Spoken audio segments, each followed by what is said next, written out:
एक लड़की जिसका नाम नैना है, वह सड़क पर तेजी से अपनी स्कूटी दौड़ा रही थी। उसके पीछे बैठी एक और लड़की जिसका नाम श्रेया था, जो अभी अपनी तेज चलती सांसों को कंट्रोल करने की कोशिश में लगी थी। वह उस लड़की से पूछती है, नैना दी, हम कहाँ जा रहे हैं, वो भी इतनी जल्दी।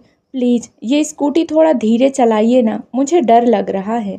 नैना बोली, थोड़ी देर चुप बैठ नहीं सकती तू? श्रेया बोली, पहले आप मुझे यह बताओ कि हम जा कहाँ रहे हैं।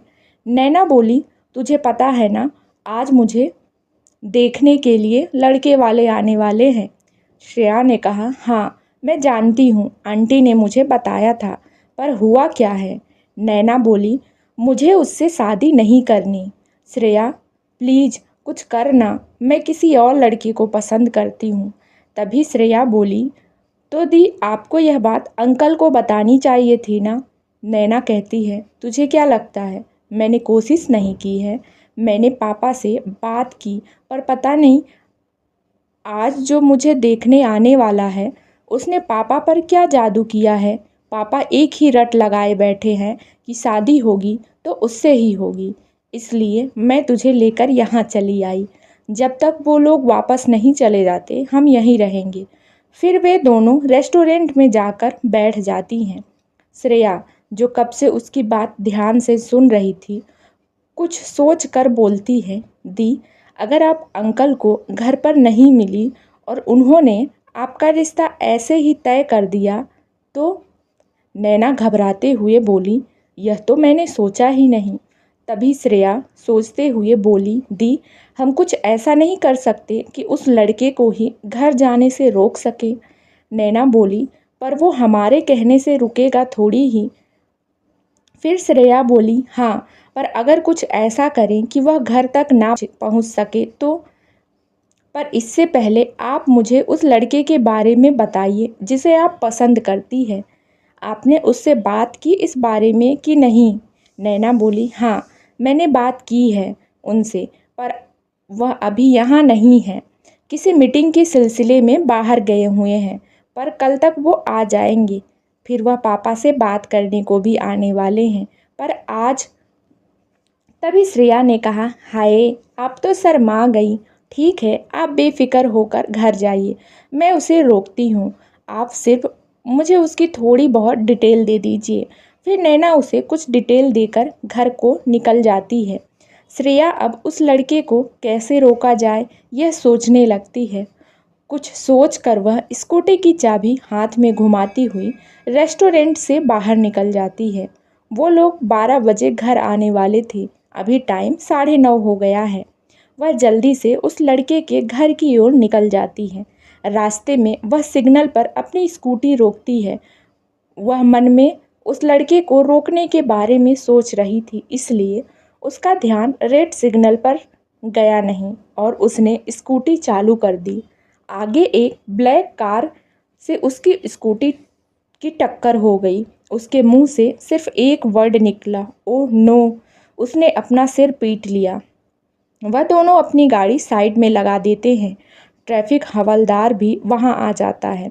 उस कार से उसका ड्राइवर बाहर निकलता है और निकलते ही श्रेया पर भड़क गया। ड्राइवर बोला, आपको दिखाई नहीं देता क्या? उसने अपनी गाड़ी को देखा।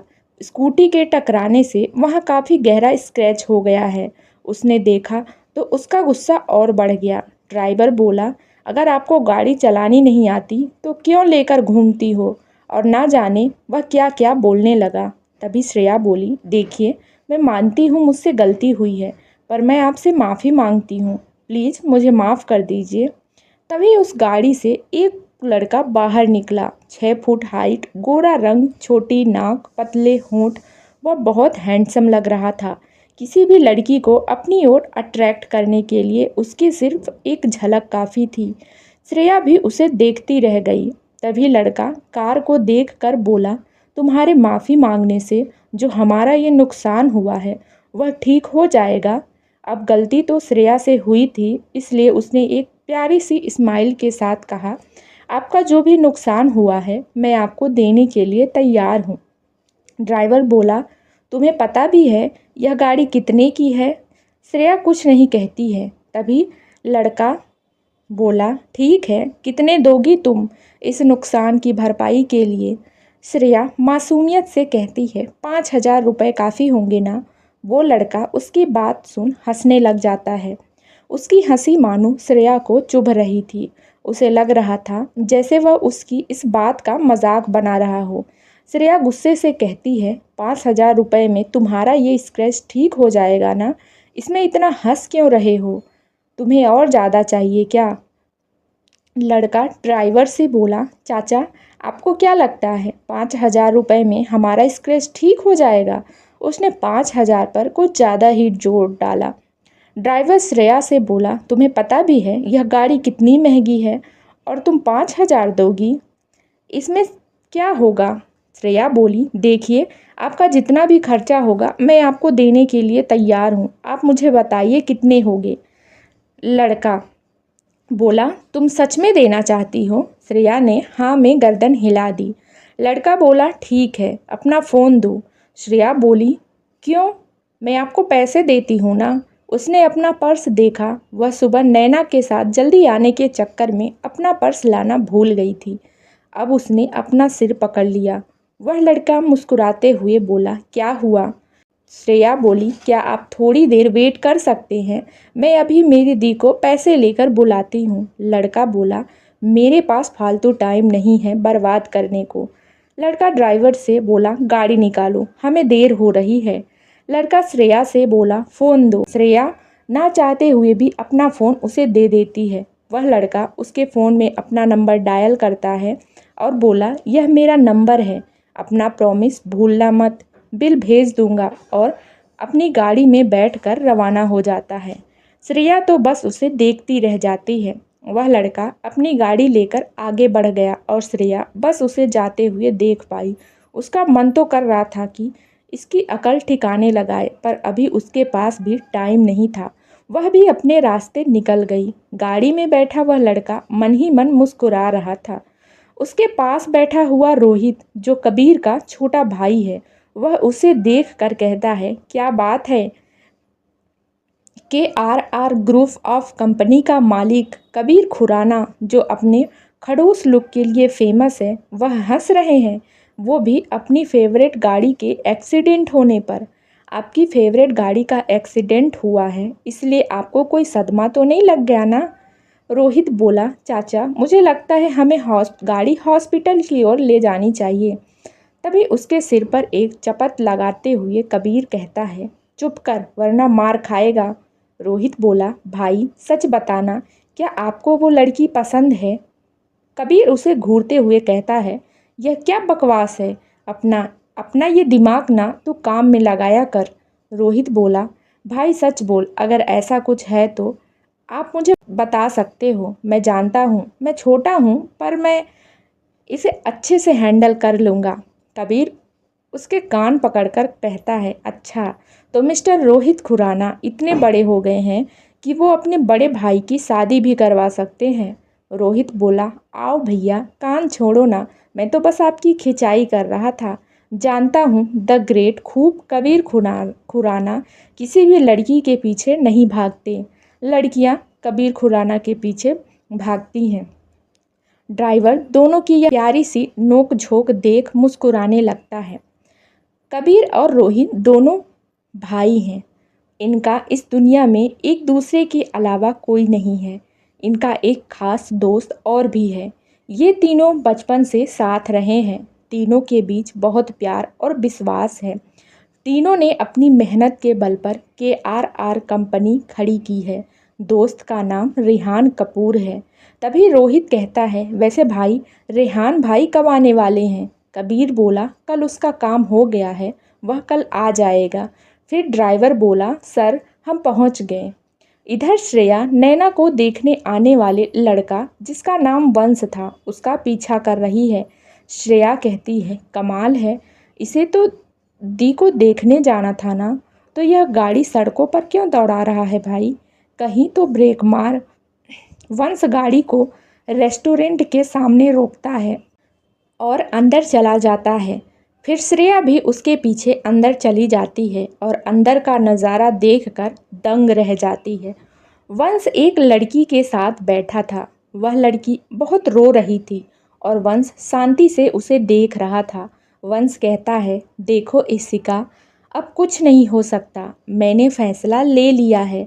मैं शादी कर रहा हूँ अपनी माँ बापा की पसंद की लड़की से। हम दोनों के बीच जो भी था अब ख़त्म हो गया। तभी इशिका बोली, इतनी आसानी से सब ख़त्म कैसे कर सकते हो तुम? तुम तो मुझे प्यार करते थे ना, तो फिर क्यों कह रहे हो? मेरे साथ ऐसा क्यों कर रहे हो तुम? मैं तुम्हारे बिना नहीं जी सकती। प्लीज़ मुझे छोड़कर मत जाओ। वंश बोला, इशिका, तुम समझ नहीं रही हो। मेरे घर वाले तुम्हें कभी स्वीकार नहीं करेंगे। हमें अलग होना ही होगा। प्यार तो मैं भी तुमसे करता हूँ, पर मैं अपने परिवार के खिलाफ नहीं जा सकता। और तुम जानती हो ना, माँ ने कैसे खुद को मारने की कोशिश की थी। अगर मैंने उनकी पसंद की लड़की से शादी नहीं करी तो वह खुद को ठेस पहुंचा सकती हैं और मैं यह बिल्कुल नहीं करना चाहता। इशिका बोली, प्लीज़ एक बार फिर बात करते हैं ना। मैं भी चलती हूँ तुम्हारे साथ। दोनों मिलकर उन्हें मनाएंगे। वंश उदास होकर बोला, मैंने बात कर ली है, कोई फ़ायदा नहीं। श्रेया ये सब सुन रही होती है। तभी श्रेया बोली, ओ माय गॉड, यहाँ तो कुछ अलग ही सीन चल रहा है। चलो, मुझे अब ज़्यादा मेहनत करने की ज़रूरत नहीं पड़ेगी। वह उन लोगों की ओर आगे बढ़ जाती है। तभी श्रेया कहती है, कैन आई हेल्प यू? बंस बोला, sorry, who are you? Shreya बोली, ओह, मैंने तो अपना इंट्रोडक्शन दिया ही नहीं। Hi, I am Shreya, Shreya Kapoor. वह दोनों एक दूसरे को देखने लग जाते हैं। श्रेया बोली, अरे दिमाग पर जोर मत डालिए, हम पहली बार मिल रहे हैं। वंश बोला, देखिए प्लीज़, हम पहले से ही परेशान हैं, आप हमें और परेशान मत करिए। श्रेया बोली, पर मेरे पास तुम्हारी परेशानी का हल है। तभी इशिका ने कहा, वो कैसे? और आपको क्या पता हमारी परेशानी क्या है? श्रेया बोली, क्या फ़र्क पड़ता है, मुझे कैसे पता? आपको तो सॉल्यूशन से मतलब है ना। वंश बोला, और कैसे करोगी तुम हमारी हेल्प? तभी श्रेया उन दोनों को कुछ बताती है। दोनों उसकी बात सुन खुश हो जाते हैं। वंश खुश होकर बोला, थैंक यू सो मच। तुम्हें बता नहीं सकते तुमने हमारी कितनी बड़ी हेल्प की है। हम सच में एक दूसरे के बिना नहीं रह सकते। तुमने आज 3 जिंदगियां बचा ली। श्रेया बोली, थैंक्स की कोई ज़रूरत नहीं है, बस शादी में बुला लेना खाना खाने। वंश बोला, या of course, and thanks again. Ishika भी उसे थैंक्स कहती है और वह लोग वहाँ से घर के लिए निकल जाते हैं। श्रेया भी सीधे घर जाकर नैना के पास जाती है और उसे बताती है कि वह लोग नहीं आने वाले। नैना खुशी से उसे गले लगा लेती है। दोनों नाचने लग जाती हैं। फिर नैना की माँ कमरे में आकर कहती है, क्या कर रही हो तुम दोनों? जल्दी तैयार हो जाओ, मेहमान आने वाले हैं। वह दोनों एक दूसरे को देख हंसने लग जाती हैं। श्रेया धीरे से कहती है, अब इनको क्या पता कि हमने उनके आने वाले मेहमान को पहले ही रिटर्न टिकट पकड़ा दी है। फिर मासूम सी सूरत बनाकर कहती है, आंटी जी, मैं भी कब से इन्हें यही समझा रही हूँ कि शादी में अभी देर है, पर ये तो अपने सैया जी को देखने के लिए बड़ी उतावली हुई जा रही है। नैना की माँ सुलेखा बोली, क्यों तू मेरी बेटी की टांग खींच रही है? श्रेया बोली, क्या आंटी, क्या करूँ? अभी नहीं करूँगी तो कब करूँगी? फिर दोनों गले लग जाती हैं। सुलेखा जी उन दोनों को जल्दी तैयार होने का बोलकर नीचे आने को कहती हैं। तभी नैना बोली, वैसे श्रेया, तूने यह कैसे किया? श्रेया बोली, कहानी छोटी सी है पर अभी सुनाने का टाइम नहीं है, शाम को बताती हूँ। अभी आप तैयार हो जाइए। फिर थोड़ी देर बाद वरुण, नैना का छोटा भाई, कमरे में आता है और कहता है, दी, लड़के वाले आ गए। दोनों एक झटके से उसे देखती हैं। श्रेया बोली, वरुण, तुझे कोई गलतफहमी तो नहीं हुई है ना? कोई और आया होगा। वरुण बोला, श्रेया दी, मैं उन लोगों से पहले भी मिल चुका हूँ, मुझे पता है वही है। क्या आप भी ना? जल्दी नैना दी को लेकर नीचे आइए, सब इंतज़ार कर रहे हैं। और वह नीचे चला जाता है। नैना बोली, तूने तो कहा था कि वह नहीं आएगा, फिर कैसे आ गया? नैना बोली, देख श्रेया, मैं रेहान से बहुत प्यार करती हूँ। मैं किसी और से शादी नहीं करने वाली हूँ, तो कुछ कर। फिर नैना रोने लग जाती है। श्रेया उसे शांत करवाती है। श्रेया कहती है, दी आपकी शादी रेहान से ही होगी। प्लीज़ आप रोना बंद करिए, मैं कुछ करती हूँ। पर अभी हमें नीचे जाना होगा, वरना अंकल यहाँ आ जाएंगे। आप टेंशन बिल्कुल मत लो, मैं हूँ ना, कुछ करती हूँ। और नैना को लेकर नीचे चली जाती है श्रेया। श्रेया वंश को देख इशारे में पूछती है कि क्या होगा। वह कोई जवाब नहीं देता। यह देख अब श्रेया को भी टेंशन हो जाती है। श्रेया वंश को इशारों में पूछती है, लेकिन उसकी तरफ से कोई जवाब न मिलने पर परेशान हो जाती है। जब श्रेया वंश की तरफ देखती है और उसे कोई ऐसा पॉजिटिव रिएक्शन नहीं मिलता, तो वो परेशान हो जाती है। अब दोनों परिवार के सदस्य एक दूसरे से बातें करते हैं और हंसने लगते हैं। इधर नैना और श्रेया दोनों ही बहुत परेशान होती हैं कि क्या नैना को अपने मनपसंद लड़के से शादी नहीं करने को मिलेगा। इधर घर वाले बहुत खुश रहते हैं। घर वाले कहते हैं कि चलो अब लड़का लड़की एक दूसरे को पसंद कर लें तो समझो ये रिश्ता पक्का है। अब दोनों को अकेला छोड़ दिया जाता है। दोनों के चेहरे उतरे हुए थे क्योंकि वो दोनों ही अलग अलग लोगों से प्यार करते थे। नैना ने वंश से कहा, देखिए हम आपसे शादी नहीं कर सकते क्योंकि हम किसी और से प्यार करते हैं। वंश के चेहरे पर हल्की मुस्कान आई। वंश बोला, नैना जी, मैं खुद ये शादी नहीं करना चाहता। मैं अपने माँ बाप के प्रेशर में यह शादी के लिए तैयार हुआ हूँ, क्योंकि मेरी माँ ने पहले भी अपनी जान देने की कोशिश की है। मैं अपनी माँ को नहीं खोना चाहता, नहीं तो मैं खुद किसी और लड़की को पसंद करता हूँ और उसी को अपनी जीवन संगनी बनाना चाहता हूँ। लेकिन मेरे मम्मी पापा को वो पसंद नहीं है। मम्मी पापा जिद पे अड़े हैं कि मैं उस लड़की से शादी ना करूँ, नहीं तो वो अपनी जान दे देंगी। इसलिए मजबूरी में मुझे यह शादी करनी पड़ रही है। नैना परेशान होकर कहती है, वंश जी, मैं खुद ये शादी नहीं करना चाहती क्योंकि मैं किसी और को पसंद करती हूँ। यह सुनते ही वंश का चेहरा खिल उठता है।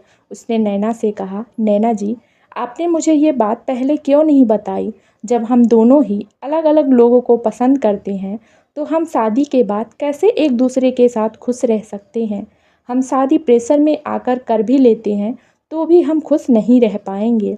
इस तरह चार चार जिंदगियां खराब हो जाएगी। नैना और वंश तय करते हैं कि वो ये शादी नहीं करेंगे और बाहर जाकर अपनी माँ को इस रिश्ते के लिए मना कर देंगे। और जब कारण पूछा जाएगा तो बोल दिया जाएगा कि वह दोनों किसी और को पसंद करते हैं। इधर कबीर को श्रेया का चेहरा बार बार परेशान करता है। वह इस एक्सीडेंट को सोचता है और मुस्कुराता है।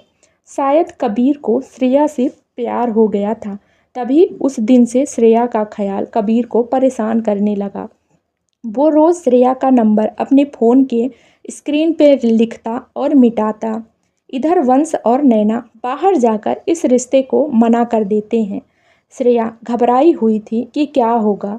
अब जब परिवार के सदस्य वजह पूछते हैं तो वंश कहता है कि मुझे ये लड़की पसंद नहीं है। नैना की माँ नैना से पूछती है, क्या हुआ, ये लड़का ऐसा क्यों बोल रहा है? फिर नैना, श्रेया और उसकी माँ थोड़ा किनारे हट के बात करते हैं। नैना बोलती है, माँ, मुझे शादी नहीं करनी, और रोने लगती है। तब उसकी माँ पूछती है, क्या बात है?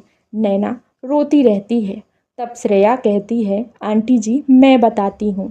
दरअसल नैना दी किसी और को पसंद करती हैं और उसी से शादी करना चाहती हैं। वो लड़का बहुत अच्छा है और वेल सेटल्ड है, छोटा परिवार है। नैना दी बहुत खुश रहेंगी। और एक बात आंटी जी, आप जिस लड़के से शादी करवाने जा रही हो वो किसी और लड़की से प्यार करता हो, तो क्या आप चाहेंगी कि नैना दी को अपने हक का प्यार ना मिले? इस तरह वो खुश नहीं रह पाएंगी। नैना की माँ थोड़ी देर चुप रहती हैं और फिर नैना को गले से लगा लेती हैं और कहती हैं, बेटा, ऐसी बात थी तो पहले क्यों नहीं बताया? पहले बताया होता तो ये सब नहीं होता। श्रेया बोली, आंटी जी, दी बताना चाहती थी लेकिन अंकल जी की वजह से चुप थी। अब तीनों बाहर जाते हैं तो नैना के पापा को माँ इशारों में अंदर बुलाती है। और उनको सारी बातें बताती है। जब उनके पापा जानते हैं कि उनकी बेटी किसी और को पसंद करती है तो पहले गुस्सा होते हैं, लेकिन उनकी माँ के समझाने के बाद समझ आया और तय करते हैं कि बच्चों की खुशी जिसमें हो वही करना चाहिए, क्योंकि हम शादी अपनी तरफ से करवा देंगे और बच्चे खुश नहीं रहेंगे तो क्या फ़ायदा। आगे चलकर ऐसे ही रिश्ता सफल नहीं होता और तलाक का कारण बन जाता है। तभी वो दोनों बाहर आकर लड़के वालों से माफ़ी मांगते हैं कि हम ये रिश्ता नहीं कर सकते, और उनको भी समझाते हैं कि बच्चों की खुशी में अगर हम अपनी खुशी ढूंढेंगे तो परिवार में खुशी रहेगी। वंश की माँ को भी एहसास होता है कि वो गलत कर रही हैं अपने बेटे के साथ। वो भी वंश की शादी इशिका के साथ कराने के लिए तैयार हो जाती हैं। तभी लड़के वाले खुशी खुशी वहाँ से विदा लेते हैं और अपने घर चले जाते हैं। इधर नैना की माँ पापा पूछते हैं कि वह लड़का कौन है। नैना बताती है कि वो KKR कंपनी का मालिक है, उसका नाम रिहान है। उसके मम्मी पापा उस लड़के को अपने घर बुलाते हैं। रिहान जो बाहर गया था किसी काम से, वो वापस आता है और दूसरे दिन रिहान और उसके दोनों दोस्त कबीर और रोहित भी साथ आते हैं। नैना के मम्मी पापा उनका स्वागत करते हैं और उनसे ढेर सारी बातें करते हैं। तभी नैना की माँ श्रेया को आवाज़ लगाती है, कहती है बेटा चाय ले आओ।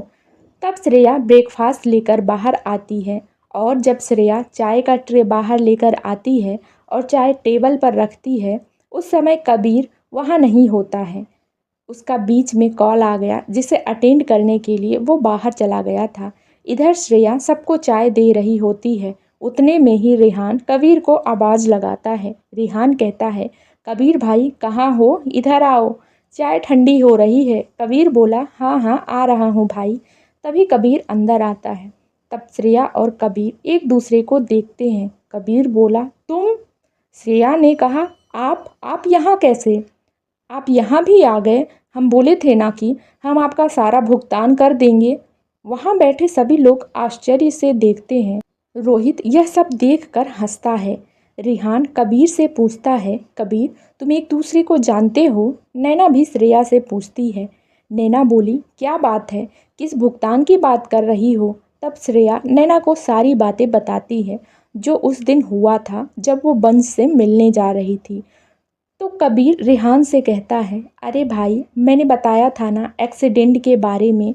तब रोहित अपने भाई को चिढ़ाते हुए कहता है, हाँ जी, इस एक्सीडेंट के बाद से भाई के तेवर बदले बदले दिख रहे थे।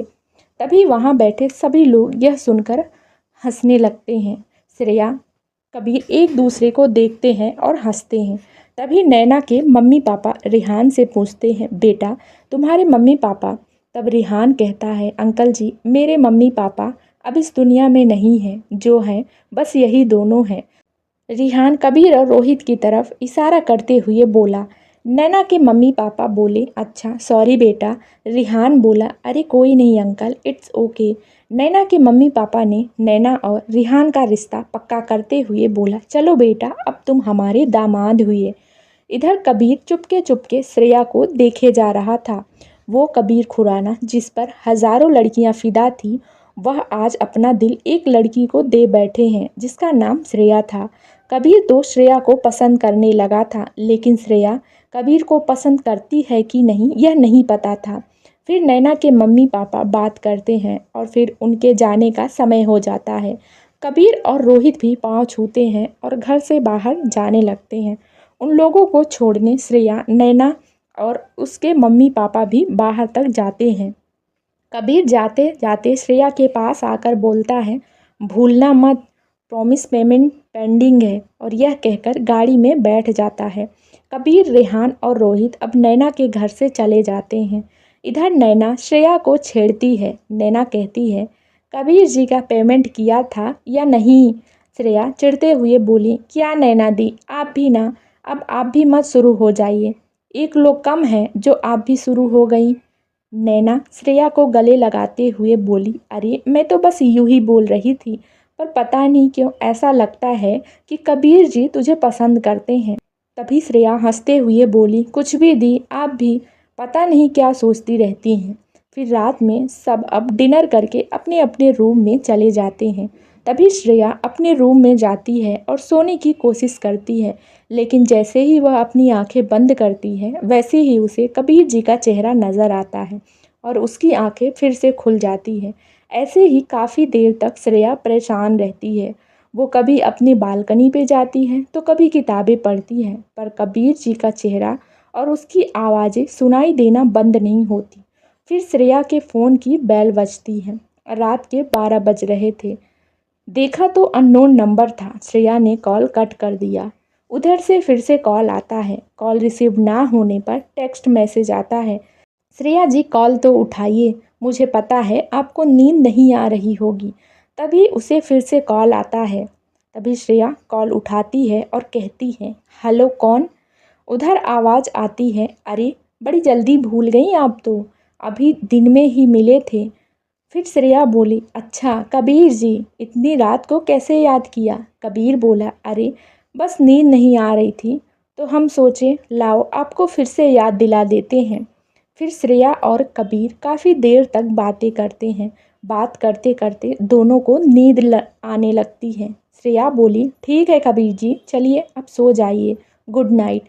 ऐसे ही कुछ दिन तक उन दोनों की बातें होती हैं। वो दोनों अब काफ़ी हद तक एक दूसरे को जानने लगे थे। श्रेया को भी कबीर का साथ अच्छा लगने लगा था। जिस दिन उन दोनों की बात नहीं होती थी, दोनों ही अजीब सा महसूस करते थे। वो दोनों एक दूसरे को काफ़ी पसंद करते थे। श्रेया भी शायद अब कबीर को पसंद करने लगी थी। धीरे धीरे करके रिहान और नैना की शादी का दिन करीब आ गया। जैसा कि नैना के पापा ने कहा था कि शादी एक ही जगह होगी और उनके सारे फंक्शन साथ में मनाए जाएंगे। इस हिसाब से अब रिहान, कबीर और रोहित अब नैना के घर आ जाते हैं। धीरे धीरे सारी तैयारियां शुरू हो जाती है। कबीर और श्रेया भी एक दूसरे के साथ काफ़ी टाइम स्पेंड करने लगते हैं। एक दिन कबीर सोचता है कि अब मुझे श्रेया को प्रपोज करना होगा। फिर कबीर एक दिन रोहित की हेल्प से ऊपर टेरेस की डेकोरेशन करवाता है और सारे अरेंजमेंट्स करता है, जिससे वो अपने दिल की बात श्रेया को बता सके। इधर नैना श्रेया को ऊपर टेरेस पर लेकर जाती है। वहाँ वो पहुंचकर ये सब देखती है और सरप्राइज्ड हो जाती है। तभी कबीर अपने हाथों में गुलाब का गुलदस्ता लेकर आता है और अपने घुटनों के बल बैठकर श्रेया को प्रपोज करता है। कबीर बोला, I just only tell one thing, I love you so much from the first day of our meeting dot Shreya. ये सब देखकर श्रेया काफ़ी डर जाती है कि वह क्या कहे। फिर कबीर कहता है, श्रेया मैं तुम्हें अपनी जीवन संगनी बनाना चाहता हूँ और यही हमारा बजट है जिसे तुम्हें पूरा करना है। श्रेया बोली, कबीर जी ये सब क्या है, हमारे बारे में दी जीजू क्या सोचेंगे? तभी पीछे से सारे घर वाले आ जाते हैं। नैना के पापा बोले, बेटा कोई कुछ नहीं सोचेगा, हमें सब पता है। कबीर ने मुझे पहले ही बता दिया था और तुम्हारा हाथ हमसे मांग लिया था। फिर श्रेया शर्माते हुए हाँ में सिर हिलाते हुए स्माइल करती है। ये देखकर कबीर ने श्रेया को अपनी गोद में उठा लिया और घुमाने लगा। फिर नैना के पिता बोले, चलो अब एक पंथ दो काज हो जाएगा। फिर शादी की खुशी दोगुनी हो गई। फिर कबीर और रिहान की शादी हो गई दोनों बहनों के साथ और उनका प्यार भी सक्सेसफुल हो गया। इसी के साथ हमारी आज की कहानी समाप्त होती है। तो दोस्तों उम्मीद करती हूँ हमारी आज की कहानी आपको पसंद आई होगी। अगर पसंद आई है तो वीडियो को लाइक करें और अगर आप मेरे चैनल पर नए हैं तो चैनल को सब्सक्राइब भी कर लें। साथ ही आप बेल आइकन को भी प्रेस करें ताकि मेरे नेक्स्ट कहानी का नोटिफिकेशन सबसे पहले आप तक पहुँचे।